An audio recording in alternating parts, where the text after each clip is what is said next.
అన్న ఎప్పుడు అసెంబ్లీ కాడ కేటీఆర్ బీఆర్ఎస్ పార్టీ అందరూ కూడా గణపతి బాబు మోరియా రైతులకు లేదు యూరియా అని చెప్పేసి ఒక ధర్నా చేస్తాను. ఏం చెప్తారు? ఎవడెవడేవాడు కేటీఆర్ హరీష్ రావు అన్నట్టు వాళ్ళు ఇచ్చానా కొడుకులు. వాళ్ళు హరీష్ రావు అన్నట్టు కేటీఆర్ అనికి అవగాహన లేదు. ఎందుకంటే వాళ్ళు ఇంతకుముందు మంత్రులు ఉన్నారు, రాష్ట్ర మంత్రులుగా పనిచేసిన రాదు. వాడు కేటీఆర్ అన్నట్టు హరీష్ రావు అన్నట్టు 10 ఏళ్ళు అధికారంలో ఉన్నారు. వాళ్ళు మంత్రులుగా ఉండి అంతకుముందు ఎమ్మెల్యేలు, తర్వాత ఇప్పుడు కూడా ఎమ్మెల్యేలే. వాళ్ళు ఇచ్చానా కొడుకులకు అవగాహన లేదు ఫస్ట్. ఎందుకంటే యూరియా ఎవరి వాళ్ళది? కేంద్ర ప్రభుత్వం ఇవ్వాలి. కేంద్ర ప్రభుత్వం పరిధి అది.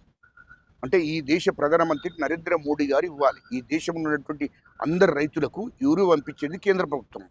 ఈ దేశ ప్రధానమంత్రి నరేంద్ర మోడీ గారు వాళ్ళు ఇవ్వాలి. వీళ్ళు ధర్నా ఎక్కడ చేస్తున్నారు అంటే ఇక్కడ అసెంబ్లీ దగ్గర ఉండి సచివాలయం దగ్గర చేస్తున్నారు. అంటే వీనికి అవగాహన ఉందా? అవగాహన ఉండి చేస్తున్నారా? మతిస్థంతో ఉందా వీళ్ళకు? అంటే తెలంగాణ రైతులను తప్పుదోవ పట్టియాలి, తెలంగాణ ప్రజలను తప్పుదోవ పట్టియాలనేటువంటి ఒక చెడ్డ ఆలోచనతో వీళ్ళు ఇక్కడ ధర్నాలు చేస్తున్నారు. వీళ్ళకు నిజంగానే రైతుల మీద ప్రేమ ఉంటే, తెలంగాణ రైతుల మీద ప్రేమ ఉంటే వీళ్ళు ఢిల్లీకి పోయి ఆ జంతర్ మంతర్ దగ్గర ధర్నా చేయాలి. ప్రతిపక్ష హోదా ఇచ్చారు తెలంగాణ ప్రజలు. వాళ్ళకు ప్రతిపక్ష పార్టీ హోదా ఇచ్చారు. వాళ్ళకు హరీష్ రావు కానీ, కేటీఆర్ కానీ, కేసీఆర్ వాళ్ళ పార్టీ బీఆర్ఎస్ పార్టీకి ప్రతిపక్ష హోదా ఇచ్చారు. ఆ ప్రతిపక్ష పార్టీ హోదాలో వాళ్ళు ఢిల్లీ కేంద్రంగా చూసుకొని కేంద్ర ప్రభుత్వం మీద ఒత్తిడి తీసుకురావాలి. పోయి జంతర్ మంతర్ దగ్గర ధర్నా చేయాలి. ఈ దేశ ప్రధానమంత్రి నరేంద్ర మోడీ గారి దగ్గర పోయి కలవాలి.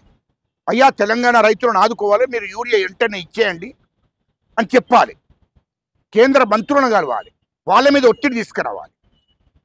అరే అవగాహన లేని నా కొడుకులు, లుచ్చానా కొడుకులు ఇక్కడ అసెంబ్లీ దగ్గర, అక్కడ సచివాలయం దగ్గర ధర్నా ఇస్తున్నావా? ఇది రాష్ట్ర ప్రభుత్వం పరిధిలో ఉన్నదేనా? రాష్ట్ర ప్రభుత్వం యూరియాను తయారు చేస్తుందా? దాంతో అవగాహన లేకుండా వాడు ఎట్లా మిరలైనరో అది అర్థం కావడం లేదు. వాళ్ళకు అవగాహన లేకుండా ఇక్కడ ఏది అసెంబ్లీ దగ్గర, సచివాలయం దగ్గర ధర్నాలు ఏందయ్యా? నాకు అర్థం కాదు. ముందు చూపు కాదు, వాళ్ళకి అవగాహన ఉంటే ఇది కేంద్ర ప్రభుత్వం తయారు చేస్తుంది యూరియా, కేంద్ర ప్రభుత్వం ఇవ్వాలి యూరియా. ఇది రాష్ట్ర ప్రభుత్వం తయారు చేది, రాష్ట్ర ప్రభుత్వం దగ్గర ఉండదు. రాష్ట్ర ప్రభుత్వం పరిధి కాదు అది యూరియా. కేంద్ర ప్రభుత్వం మీద ఒత్తిడి తీసుకురావాలి. రెండవది, మా ముఖ్యమంత్రి రేవంత్ రెడ్డి గారు నెల రోజుల నుంచి కేంద్ర మీద ఒత్తిడి తీసుకొస్తున్నాడు, కేంద్ర ప్రభుత్వం మీద ఒత్తిడి తీసుకొస్తున్నాడు. ఈ దేశ ప్రధానమంత్రికి కూడా లేఖ రాశాడు, వెంటనే మాకు యూరియా ఇవ్వండి రైతులకు. ఎందుకంటే అది కేంద్ర ప్రభుత్వం పరిధిలో ఉండేది. ఈ దేశ ప్రధానమంత్రి నరేంద్ర మోడీ ఇవ్వాల్సిన యూరియా దేశవ్యాప్తంగా రైతులకు. అందుకోసమే అందులో భాగంగానే మా రైతులకు ఇవ్వాలని చెప్పి నెల రోజుల ముందు నుంచే మా రైతులకు యూరియా ఇవ్వాలని చెప్పి మా ముఖ్యమంత్రి రేవంత్ రెడ్డి గారు, మా ప్రభుత్వము కేంద్ర ప్రభుత్వం మీద ఒత్తిడి తీసుకొస్తుంది. అంటే బీజేపీ పార్టీ కావాలనే రాష్ట్రానికి కాంగ్రెస్ పార్టీ బ్యాడ్ నేమ్ రావాలని చెప్పి ఇస్తలేదంటారా? చెప్తున్నానండి, మా ముఖ్యమంత్రి గారు చేశారు. అదేవిధంగా పార్లమెంట్లో కూడా మా కాంగ్రెస్ ఎంపీలందరూ కూడా నిరసన తెలిపారు, ధర్నా చేశారు. కేంద్ర ప్రభుత్వం మీద అక్కడ నిండు పార్లమెంట్లోనే నిరసన తెలియజేశారు. ఎవరు? మా తెలంగాణ ఎంపీలు, కాంగ్రెస్ ఎంపీలు నిరసన తెలియజేయడం మూలంగా 50,000 మెట్రిక్ టన్నుల యూరియాను పంపిస్తామని చెప్పారు కేంద్ర మంత్రి. అది 35,000 మెట్రిక్ టన్నుల యూరియానే వచ్చింది. ఇంకా 2,15,000 మెట్రిక్ టన్నుల యూరియా రావాలి. దాని మీద కేంద్రం మీద ఒత్తిడి తీసుకొస్తున్నారు మా ఎంపీలు, మా ముఖ్యమంత్రి గారు, రాష్ట్ర ప్రభుత్వం కూడా కేంద్రం మీద ఆయనతో పంపియండి మా రైతులకు అని చెప్తున్నారు. ఆ క్రమంలో ఈ కేటీఆర్ హరీష్ రావు అన్నట్టు ఇక్కడ ధర్నాలు చేస్తే అది ఎంత సిగ్గుసేట. ఈ లుచ్చానా కొడుకులకు తెలియకపోతే తెలుసుకోవాలి. అరే రాజకీయాల మీద అవగాహన లేకపోతే లుచ్చానా కొడుకులారా తెలుసుకోండి. చట్టం గురించి, రాజ్యాంగం గురించి పూర్తిగా తెలుసుకొని మాట్లాడుర్రా భయ్. ఇలాంటి ఆలోచన లేకుండా మాట్లాడితే కరెక్ట్ కాదు అని చెప్తున్నా. ఎందుకంటే వాళ్ళకు ముఖ్యంగా కాళేశ్వరం ప్రాజెక్టు మీద విచారణ జరిగింది. ఆ కాళేశ్వరం ప్రాజెక్టు మీద విచారణ జరిగింది. ఆ విచారణ జరిగినాక ఆ కమిషన్ ఏదైతుందో, రాష్ట్ర ప్రభుత్వం నియమించిన కమిషన్ ఏదైతుందో నివేదిక ఇచ్చింది రాష్ట్ర ప్రభుత్వానికి. రాష్ట్ర ప్రభుత్వము ఇవాళ అసెంబ్లీలో దాన్ని నివేదిక అసెంబ్లీకి ఇవ్వాలని చెప్పి మా ముఖ్యమంత్రి గారు, రాష్ట్ర ప్రభుత్వం నిర్ణయం తీసుకున్నది. ఆ నివేదిక గురించి ఈ రాష్ట్ర ప్రజలకు తెలుస్తుంది కాళేశ్వరం ప్రాజెక్టులో ఎంత అవినీతి జరిగిందో. ఇది తెలంగాణ ప్రజలకు తెలపవలసిన అవసరం ఉంది. కాబట్టి మా ముఖ్యమంత్రి రేవంత్ రెడ్డి గారు, రాష్ట్ర ప్రభుత్వము తెలంగాణ ప్రజలకు తెలియజేయడం కోసం కాళేశ్వరం ప్రాజెక్టు గురించి, అందులో ఎంత అవినీతి జరిగింది, ఎన్ని వేల కోట్లు ఎన్ని లక్షల కోట్లు కేసీఆర్ హరీష్ రావు అన్నట్టు దోచుకున్నారు, అది మొత్తం చెప్పాలి అసెంబ్లీ సాక్షిగానే ఆలోచన చేసారు. కాబట్టి దాన్ని తప్పుదో పట్టియడం కోసం ఇలా ధర్నాలు చేస్తున్నారు ఈ నా కొడుకులు. ఎందుకంటే 1,50,000 కోట్లు కాళేశ్వరం ప్రాజెక్టు, కానీ దాని ఖర్చు కాళేశ్వరం ప్రాజెక్టు మొత్తం ఖర్చు 35,000 కోట్లు. ఇంకా 1,15,000 కోట్లు వీళ్ళు దోపిడీ చేశారు. ఈ దోపిడీ చేసిన అది ప్రజల సొమ్ము, రాష్ట్ర ప్రభుత్వ సొమ్ము.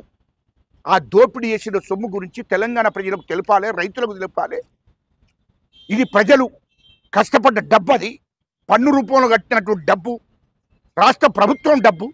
దాన్ని మొత్తం దోసుకున్నారు కేసీఆర్, హరీష్ రావు అంటాడు, కేటీఆర్ అంటాడు. దాని గురించి పూర్తిగా ప్రజలకు వివరించాలి. వాళ్ళ మీద చట్టపరమైన చర్య తీసుకుంటారు కేసీఆర్, హరీష్ రావు మీద. తిహార్ జైలుకు పంపే కార్యక్రమం ఉంది. కాబట్టి దాన్ని ప్రజలకు ఏడ తెలియజేస్తారో మా ముఖ్యమంత్రి రేవంత్ రెడ్డి గారు, ప్రభుత్వం ఏడ తెలంగాణ ప్రజలకు తెలియజేస్తారనే భయంతో ఇలా ధర్నాలు చేస్తున్నారు నా కొడుకులు. లేకుంటే తెలంగాణ రైతుల మీద ప్రేమ లేదు, తెలంగాణ ప్రజల మీద ప్రేమ ఉండి చేస్తలేరు వీళ్ళు. ఇలాంటి లుచ్చానా కొడుకులు తెలంగాణ ప్రజలు నమ్ముతారా? వీళ్ళను తెలంగాణ ప్రజలు నమ్ముతారా? అంటే మీరు ఎంత అవినీతి చేయొచ్చు. కాళేశ్వరం ప్రాజెక్టులో ఇంకా 1,15,000 కోట్లు వీళ్ళు దోపిడీ చేసింది. మరి ఇన్ని వేల కోట్లు దోపిడీ చేసి తెలంగాణ ప్రజల రక్తాన్ని పీల్చుకొని తిని ఇతర దేశాలలో పెట్టుబడి పెట్టిండు కేటీఆర్, హరీష్ రావు, కేసీఆర్ అంటూడు. ఆ డబ్బంతా కక్కియాలి కదా, మరి తెలంగాణ ప్రజలకు వంచాలి కదా. మరి దాన్ని ఆలోచన చేసి ఇలా అసెంబ్లీలో పూర్తి స్థాయిలో ఆ నివేదికను మరి ప్రజలకు తెలియజేయడం కోసం మరి అసెంబ్లీ సమావేశాలు పెట్టాడు మా ముఖ్యమంత్రి రేవంత్ రెడ్డి గారు.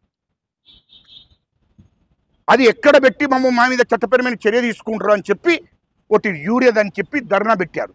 లేకుంటే రైతుల మీద ప్రేమ కొద్ది కాదు, లేకుంటే వాళ్ళకు రైతుల మీద ప్రేమ లేదు. అంటే దీనిపైన కాళేశ్వరం పైన చర్యలు తీసుకునే ప్రభుత్వం కంప్లీట్ గా కూడా సిద్ధంగా ఉందంటారా? ఖచ్చితంగా ఉంటుంది. అది ప్రజల సొమ్ము అయ్యా బాబు, అది ప్రభుత్వం సొమ్ము, ప్రజల సొమ్ము. ఖచ్చితంగా చట్టపరమైన చర్య తీసుకుంటారు. మొత్తం రూపాయికి రూపాయి ఖచ్చితంగా మా ముఖ్యమంత్రి రేవంత్ రెడ్డి గారు వాళ్ళని విడిచిపెట్టే ప్రసక్తే లేదు. ఎందుకంటే రాష్ట్రంలో ఒక్కటే కాదు, కాళేశ్వరందే కాదు, విద్యుత్ కొనుగోలు దాంట్లో 80,000 కోట్లు, వాస్తవానికి అయింది 40,000 కోట్లు. ఇంకా 40,000 కోట్లు దోసుకున్నారు. అన్ని శాఖలలో, అన్ని డిపార్ట్మెంట్లలో, అన్నిట్లో కూడా వాళ్ళు దోపిడీ చేశారు. హైదరాబాద్ చుట్టూన్న 30,000 ఎకరాలు కూడా వాళ్ళ బినామీ పేర్ల మీద చేసుకున్నారు. అన్నీ కూడా బయటకు వస్తాయి. వాళ్ళ మీద చట్టపరమైన చర్య తీసుకుంటారు. తిహార్ జైలుకు ఒక తప్పదు. 100% మా ప్రభుత్వం సిద్ధశుద్ధులు ఉన్నది. మా ముఖ్యమంత్రి గారు ప్రజల సొమ్మును ఒక్క రూపాయి కూడా ఎవరిని తిననీయరు.